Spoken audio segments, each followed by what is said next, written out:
Welcome back to another episode of C programming tutorial. In this episode we are going to learn about some conditional statements available in C programming. The first conditional statement we are going to learn is an if loop. Here is the syntax of using an if loop. If condition, and here is the body of the if loop. The condition is always a boolean one. That means it will return true or false. Example, a greater than b, a less than b, a equal to b, a not equal to b. These are some statements that return always a boolean one. That means true or false. If the condition is found to be a true one, then the loop body of the loop is executed. If the condition is a false one, then this body of the loop is skipped from execution. So I will demonstrate it using a complete working example. Here I declare two variables a and b, initialize some values for a, I provide 5 for a, and I assign 2 for b. That means a is the larger number than b. So now here I am going to check that here using an if loop. If value of a, that means variable a, greater than variable b. This means the value available in variable a greater than value available in b. That means if value available in a is 5 and value available b is 2, that means 5 greater than 2. This is a simple boolean statement. This will return true value because 5 is greater than 2. That is, 5 is greater than 2. That means this statement is a true one. So it will return a true for the if loop. If the boolean statement return a true value, then the loop body associated with that loop execute. That means this is the body of the loop. So here I print of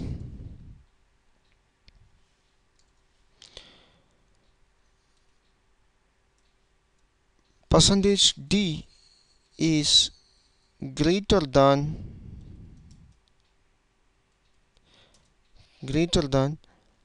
percentage d. That means a greater than b.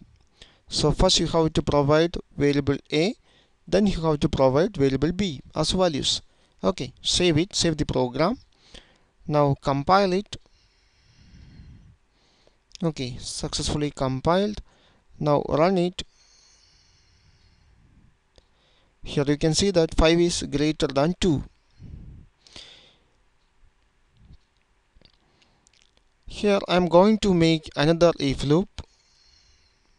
That means if the value of b is greater than a, that means I change the statement. If b greater than a, in that case here it is b and here it is a. That means here I change the value of b greater than a. I change value of b greater than a. So here it will check 5 greater than 10, and here it check 10 greater than 5. Okay, now you can see the difference. Here this is a false one. That means 5 not greater than 10. That means it will return false. That means this body of the body of this loop will skip from execution. And here you can see that this will return a true one. This is a boolean statement with a true value. That means now compiler execute these statements because this is a true if loop. Okay, now we can check it. So execute the first I just compile it. Now I am going to run it. Here you can see that 10 is greater than 5. That means this statement is not executed now. Okay, this is the simple usage of if loop in C program. So one more thing, if there is only one statement available with an if loop, there is no need of this function, this loop body. That means you can avoid this. This is also a valid one. This is valid if there is only one statement associated with a loop. That means here you can see there is only one printf statement is available for this loop, and there is only one printf statement is available for this loop. That means you can avoid the function brackets. This is possible if there is only one statement is available. If there is more than one statement, definitely you can put your function brackets. Okay, now I save it and compile it. Again there is no error. Now I execute it. Okay, here we got the output again. Okay, I hope you enjoyed this video and try this yourself. Thank you for watching. Please subscribe my channel now for getting more video updates. See you in the next part.